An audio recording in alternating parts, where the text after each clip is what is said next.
부모님의 재산, 어떻게 물려받을지 고민하신 적 있으신가요? 아니면 자녀에게 어떻게 물려줄지 걱정되시나요? 상속세 40%의 가족 간 다툼까지 준비 없이 맞이하면 재산의 절반이 사라질 수 있습니다. 오늘은 이 모든 문제를 해결할 수 있는 실전 가이드를 알려드리겠습니다. 안녕하세요. 노후경제연구소입니다. 50대와 60대, 그리고 은퇴를 앞두고 계신 모든 분들을 위한 현실적인 돈 전략을 고민하고 제안하는 채널입니다. 오늘 영상이 도움이 되셨다면 좋아요와 구독 버튼 눌러주시고 여러분의 상황이나 궁금한 점은 댓글로 남겨주세요. 다음 영상의 주제로 반영해 드리겠습니다. 이제 초고령 사회로 접어드는 대한민국에서 가장 현실적인 문제, 바로 상속과 증여에 대해 알아보겠습니다. 평생 모은 재산을 어떻게 효율적으로 다음 세대에게 물려줄 수 있을지, 또 부모님의 재산을 어떻게 준비하고 받아야 할지 실전 노하우를 공유해드리겠습니다. 먼저 2025년 기준으로 달라진 상속 증여 관련 세법에 대해 알아보겠습니다. 최근 몇 년간 정부의 세법 개정으로 상속과 증여에 관한 여러 변화가 있었는데요. 이 부분을 모르시면 나중에 큰 세금을 내게 될 수 있습니다. 상속세는 사람이 사망한 후 재산이 이전될 때 부과되는 세금이고, 증여세는 살아있는 동안 재산을 무상으로 이전할 때 부과되는 세금입니다. 둘 다 국세청에서 관리하며 세율 구조는 유사하지만 공제 항목과 계산 방식의 차이가 있습니다. 2025년 기준 상속세 기본 공제액은 사망자 1인당 5억 원입니다. 여기에 배우자 공제, 미성년자 공제 등 추가 공제 항목이 있습니다. 특히 배우자 공제는 최대 30억 원까지 가능해서 배우자에게 상속할 경우 상당한 세금 절감 효과가 있습니다. 증여세의 경우 10년간 부모로부터 받는 증여에 대해 자녀 1인당 5천만 원까지 비과세 혜택이 있습니다. 배우자의 경우 6억 원까지 증여세 면제 혜택이 있습니다. 2025년 기준으로 상속 증여세 세율은 과세 표준에 따라 10%에서 최고 50%까지 적용됩니다. 특히 주목할 점은 최근 고액 자산가에 대한 과세 강화 추세입니다. 30억 원을 초과하는 상속이나 증여에 대해서는 50%의 세율이 적용되므로 대규모 자산 이전을 계획하고 계신다면 이 부분을 반드시 고려하셔야 합니다. 부동산의 경우 평가 방식이 더욱 엄격해졌습니다. 이전에는 공시가격을 기준으로 평가했지만 이제는 실거래가에 더 가까운 평가가 이루어집니다. 이는 부동산을 통한 증여세 회피를 방지하기 위한 조치입니다. 또한 다주택자의 경우 양도소득세 중과세와 함께 고려해야 할 점들이 많아졌습니다. 부동산을 상속받거나 증여받을 때 발생하는 취득세와 향후 양도 시 발생할 양도소득세까지 종합적으로 고려해야 합니다. 잠시 생각해 보셨나요? 이런 세법 변화가 여러분의 재산 계획에 어떤 영향을 미칠지 댓글로 여러분의 상황을 공유해 주시면 다음 영상에서 더 자세히 다뤄보겠습니다. 그리고 지금 보고 계신 영상 끝까지 시청하시면 실제 사례를 통한 구체적인 절세 전략까지 알려드릴 예정이니 채널 구독과 알림 설정도 함께 해주세요. 상속과 증여는 단순한 세금 문제를 넘어 가족 간의 관계와 직결됩니다. 통계에 따르면 상속 문제로 인한 가족 분쟁이 매년 증가하고 있는데요. 이런 갈등을 예방하기 위한 전략을 알아보겠습니다. 상속 계획은 가족 모두가 참여하는 것이 이상적입니다. 부모님이 건강할 때 가족 회의를 통해 재산 분배 계획을 공유하고 서로의 의견을 나누는 것이 중요합니다. 우리 가족은 그런 거 없어요 라고 생각하실 수 있지만 재산 문제는 예상치 못한 갈등을 일으키기 쉽습니다. 특히 형제자매 간 재산 분배가 불평등하다고 느낄 때 갈등이 심화됩니다. 사전에 부모님의 의사를 명확히 하고 그 이유를 가족들이 이해할 수 있도록 하는 것이 중요합니다. 법적으로 효력 있는 유언장을 작성하는 것은 상속 갈등을 예방하는 가장 확실한 방법입니다. 유언장의 종류에는 자필유언, 공정증서유언, 비밀유언 등이 있는데 가장 안전한 것은 공증인이 참여하는 공정증서유언입니다. 유언장 작성 시 주의할 점은 법적 요건을 정확히 충족해야 한다는 것입니다. 예를 들어 자필유언의 경우 전문을 직접 손으로 써야 하고 작성 연월일을 기재하고 서명 날인해야 합니다. 이 중 하나라도 누락되면 유언장이 무효가 될 수 있습니다. 최근에는 디지털 유산에 대한 계획도 중요해졌습니다. 온라인 계정, 디지털 자산, 암호화폐 등에 대한 정보와 접근 방법도 유언장에 포함시키는 것이 좋습니다. 생전에 계획적으로 재산을 증여하는 방법도 있습니다. 이렇게 하면 상속세를 줄이면서 가족 간 분쟁도 예방할 수 있습니다. 부모님이 살아계실 때 재산 분배에 대한 의사를 명확히 하고 실행할 수 있기 때문입니다. 특히 부동산처럼 분할이 어려운 자산의 경우 한 명에게 상속하고 다른 자녀들에게는 현금이나 다른 자산을 증여하는 방식으로 균형을 맞출 수 있습니다. 생전 증여의 또 다른 장점은 결혼, 창업, 주택 구입 등 자녀의 인생 중요 시점에 맞춰 지원할 수 있다는 점입니다. 이는 자녀의 경제적 안정에 도움을 주면서도 부모의 의도를 명확히 전달할 수 있는 방법입니다. 앞으로 더 중요한 내용이 이어지니 끝까지 함께 해주세요. 이제 구체적인 절세 방법과 올바른 상속 증여 절차에 대해 알아보겠습니다. 이 부분을 모르고 진행하면 불필요한 세금을 더 내거나 법적 문제가 발생할 수 있으니 주의 깊게 봐주세요. 먼저 상속세를 줄이려면 각종 공제를 최대한 활용하는 것이 중요합니다. 기본적으로 상속세는 사망자 1인당 5억 원까지는 세금을 내지 않습니다. 이를 기본공제라고 하는데 예를 들어 부부가 각각 10억 원씩 자산을 가지고 있다면 한 사람이 사망했을 때 5억 원까지는 과세 대상에서 빠집니다. 여기에 배우자 공제를 추가하면 절세 효과가 훨씬 커집니다. 배우자 공제는 최대 30억 원까지 적용되는데 예를 들어 남편이 25억 원의 자산을 배우자에게 전부 상속하면 기본공제 5억 원과 배우자 공제 25억 원이 합쳐져 총 30억 원까지 비과세가 됩니다. 이 경우 상속세를 전혀 내지 않고도 모든 재산을 이전할 수 있는 겁니다. 자녀가 미성년자라면 미성년자 공제도 받을 수 있습니다. 만약 15세 자녀가 있다면 성인이 되는 19세까지 남은 4년에 연 1,000만 원을 곱해 계산하면 4천만 원이 추가로 공제됩니다. 장애인이 있다면 기대여명에 따라 연 1,000만 원씩 더 공제되는데 예를 들어 기대여명이 20년이라면 2억 원을 추가로 빼주는 방식입니다. 기업을 운영하고 있다면 가업상속공제를 적극 고려해야 합니다. 이 제도를 활용하면 최대 500억 원까지 상속세를 공제받을 수 있습니다. 예를 들어 300억 원 규모의 회사를 자녀에게 물려줄 때 조건을 충족하면 상속세를 한 푼도 내지 않고 이전할 수 있습니다. 단, 7년 동안 업종과 고용을 유지해야 하는 사후 관리 요건이 있어서 이를 지키지 못하면 추징세가 발생할 수 있으니 신중해야 합니다. 또 하나, 상속세를 현금으로 낼 여력이 없다면 물납제도를 사용할 수 있습니다. 상속재산이 대부분 부동산이나 비상장 주식이라면 현금 대신 그 자산 자체로 세금을 낼 수 있는 겁니다.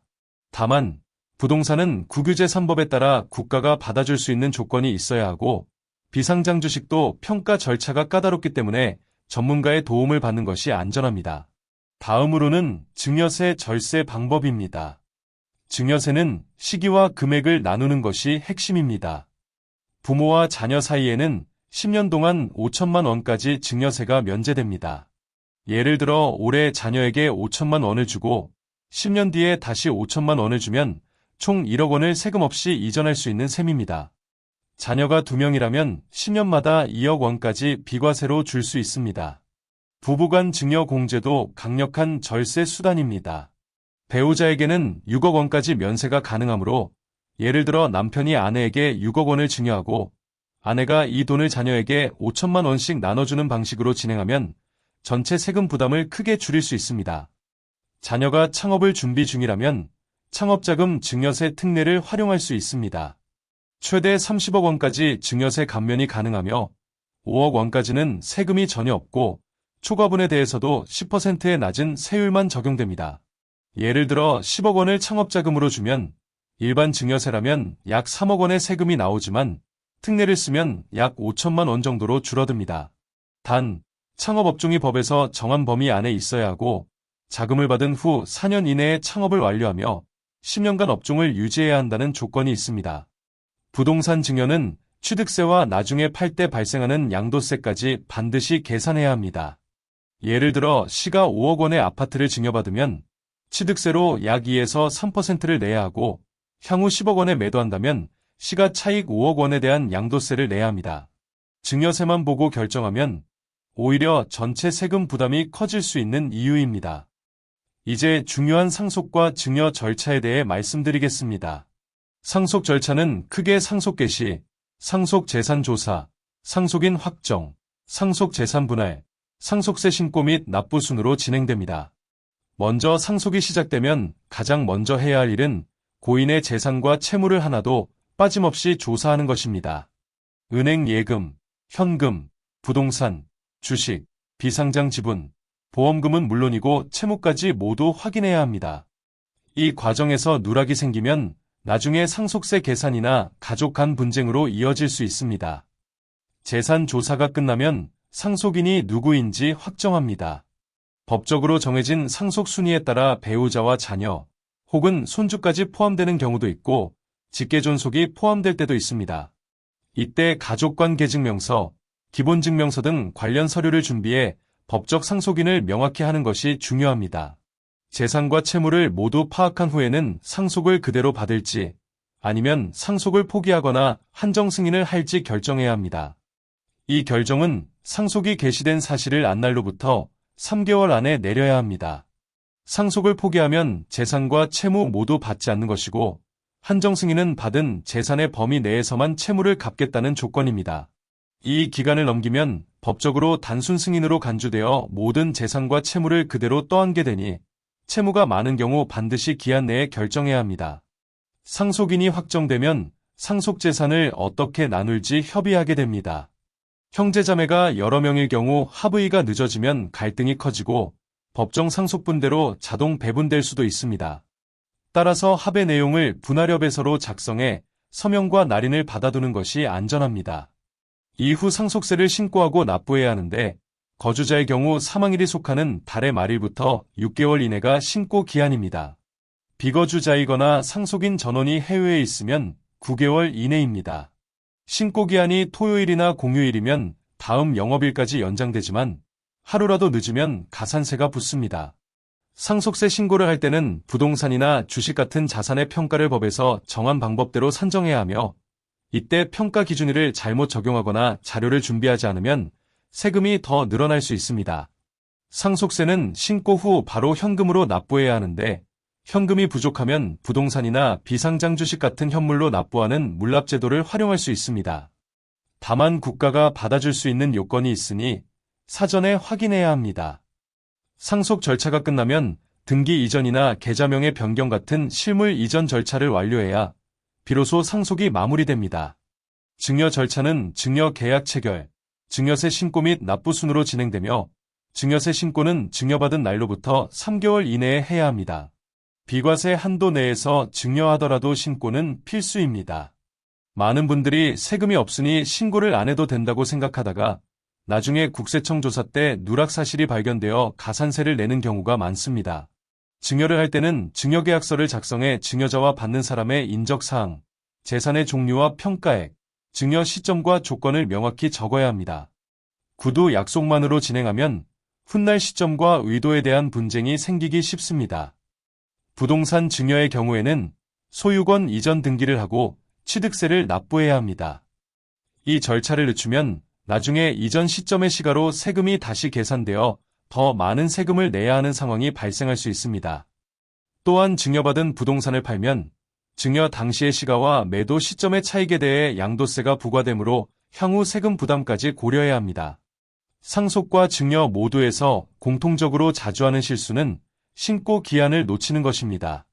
상속은 6개월, 증여는 3개월이라는 기한을 반드시 지켜야 하고 재산이나 채무를 빼놓지 않고 조사하는 것이 중요합니다. 그리고 가족 간 합의는 반드시 문서로 남기고 서명과 날인을 받아야 합니다. 생활비나 용돈 명목으로 주고받은 돈이 반복되고 금액이 커지면 국세청에서 증여로 판단할 수 있으니 이러한 거래도 사전에 증여 계획에 포함시켜야 합니다. 해외 자산이나 가업 승계처럼 복잡한 구조가 얽혀있는 경우에는 전문가와 미리 상담의 절차와 서류를 완벽히 준비하는 것이 가장 안전합니다. 여러분, 지금까지 잘 따라오고 계신가요? 상속과 증여는 복잡하지만 제대로 알면 큰 차이가 있습니다. 지금 보고 계신 이 영상이 도움이 되셨다면 좋아요 버튼 꾹 눌러주세요. 이제 구체적인 사례를 통해 상속 증여 전략을 살펴보겠습니다. 여러분의 상황과 비슷한 사례가 있다면 참고하시기 바랍니다. 먼저 은퇴 후 현금과 예금 15억 원을 가진 65세 김 씨의 경우를 보겠습니다. 두 자녀에게 효율적으로 재산을 넘기려면 증여와 상속을 결합한 전략이 필요합니다.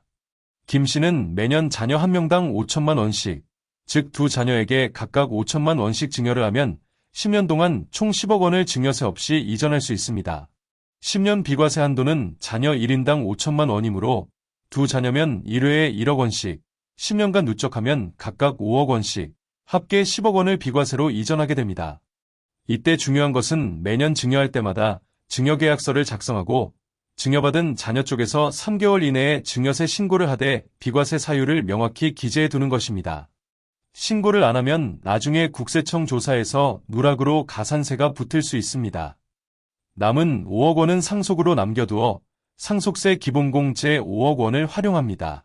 상속 시에 자녀들이 기본공제를 각각 활용할 수 없으므로 사망 시점의 재산 중 5억 원은 공제 대상이 되어 상속세 부담이 없습니다. 예를 들어 김 씨가 사망할 때 남은 5억 원을 그대로 두면 상속세 과세 표준에 포함되지 않아 자녀들이 추가 세금을 내지 않게 됩니다. 단, 김 씨가 살아있을 동안 매년 증여한 금액이 자녀별로 5천만 원을 초과하지 않도록 나눠줘야 하고 증여 시점에 현금 흐름을 고려해 생활비나 예비자금과 충돌하지 않게 계획하는 것이 중요합니다.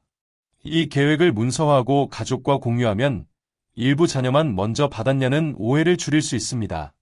다음으로 서울의 아파트 2채, 거주용 10억 원, 임대용 7억 원와 상가 한 채, 15억 원을 가진 70세 이 씨의 상황입니다. 부동산은 분할이 어렵기 때문에 혼합된 방식이 필요합니다.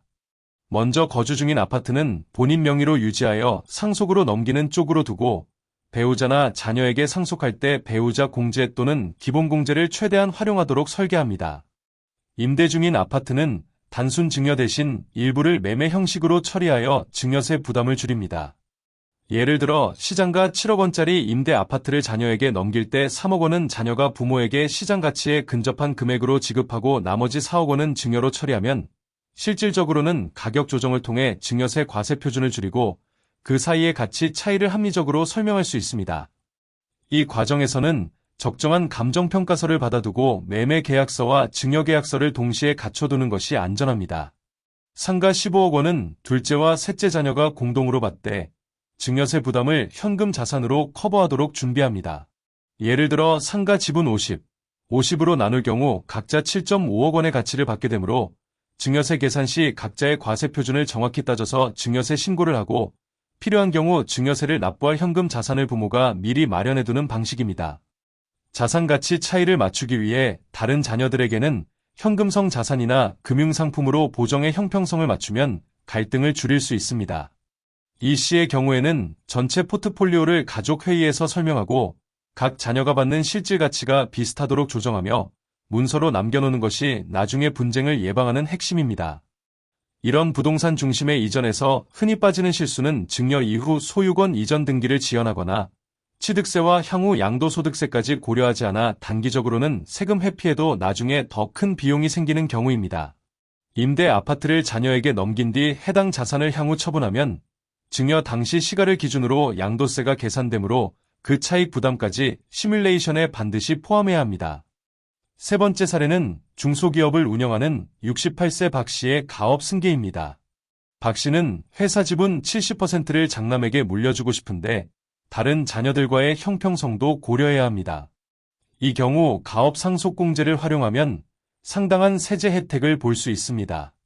예를 들어 회사 가치가 200억 원이라면 조건을 충족할 경우 최대 500억 원까지 공제되니 실질적으로 지분 이전 시 상속세를 거의 내지 않을 수 있습니다. 다만 여기에는 업종 유지, 고용 유지, 자산 처분 제한 등 7년간의 사후 관리 요건이 붙습니다. 이를 위반하면 공제는 취소되고 추징세가 붙기 때문에 승계 전에 사후 관리 계획을 명확히 세우고 장남과 함께 경영권 이전 절차와 동시에 실제 경영 참여 및 고용 유지 조건을 문서화해 두는 것이 중요합니다. 다른 자녀들에게는 가업 지분과는 별도로 부동산이나 금융자산을 맞춤형으로 분배해서 형평성을 맞춥니다. 예를 들어 장남이 기업을 받는 대신 둘째는 실거래가 기준으로 10억 원 상당의 부동산, 셋째는 금융상품이나 현금 10억 원을 받게 하여 전체 가족이 받는 실질 가치가 비슷해지도록 설계합니다. 이 과정에서도 가족회의를 열어 승계 이유와 구조를 투명하게 설명하고 합의 내용을 상속 증여 계획서 형태로 정리해두면 이후 갈등과 법적 분쟁을 예방할 수 있습니다. 마지막으로 해외 자산을 포함한 72세 최 씨의 경우입니다.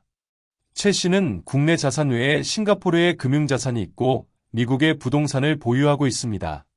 먼저 각 국가의 과세 체계를 비교해 전략을 세웁니다. 싱가포르는 상속세나 증여세가 없는 구조이므로 싱가포르에 있는 금융자산은 상속으로 두고 국내 상속세 신고 시에도 그 구조를 반영해 이중과세 우려 없이 처리합니다. 미국에 있는 부동산은 미국 현지 법령에 따라 이전 절차를 밟되 한국에서 상속 증여세과세 대상이라는 점을 염두에 둬야 합니다.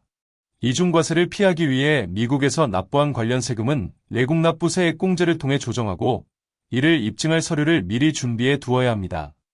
다국적 자산 이전에서는 각각의 관할국 법률과 시점이 매우 중요합니다. 예를 들어 미국 부동산을 상속하거나 증여할 때 현지 세법상 요구되는 신고와 한국의 신고 시점을 조율하지 않으면 세금 기한 충돌이나 이중과세가 생길 수 있습니다. 해외 자산의 경우 현지 법률 자문과 국내 국제조세 전문가를 함께 붙여서 상속세, 증여세 신고서, 외국납부세 액공제 적용 서류, 환율 환산 기준 등을 정확히 맞춘 상태로 진행해야 하고 가족들도 이 구조를 이해할 수 있도록 설명 자료를 준비해두면 좋습니다. 이 4가지 사례에서 공통적으로 강조할 점은 사전에 계획하고 문서화하고 가족과 공유하는 과정이 없으면 세금 절감 효과를 온전히 누리기 어렵고 예상치 못한 분쟁이나 추징으로 이어질 위험이 크다는 것입니다.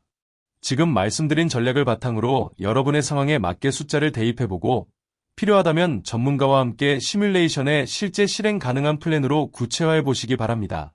여러분, 지금까지 다양한 사례를 살펴봤는데요. 어떤 사례가 여러분의 상황과 가장 비슷한가요? 오늘은 초고령 사회를 대비한 상속 증여 실전 가이드에 대해 알아봤습니다. 오늘 내용을 정리하면 상속과 증여는 세법 변화와 과세 강화 추세 속에서 장기적인 계획이 필수입니다. 가족 간 갈등을 막기 위해 충분한 대화와 법적 문서를 준비하고 공제 제도를 적극 활용해야 합니다. 자산의 종류와 가족 상황에 맞춤 전략이 필요하며 해외 자산은 국제세법까지 고려해야 합니다. 상속과 증여는 단순한 재산 이전이 아니라 평생 일궈온 자산의 가치를 다음 세대에 온전히 전달하는 과정이라는 점을 잊지 마시기 바랍니다. 노후경제연구소는 앞으로도 노후 설계와 자산 관리에 실질적인 도움이 되는 콘텐츠를 계속 전해드리겠습니다. 구독과 알림 설정 부탁드리며 궁금한 점이나 다루었으면 하는 주제는 댓글로 남겨주시기 바랍니다. 현명한 자산 관리로 풍요로운 노후를 준비하시길 바랍니다. 감사합니다.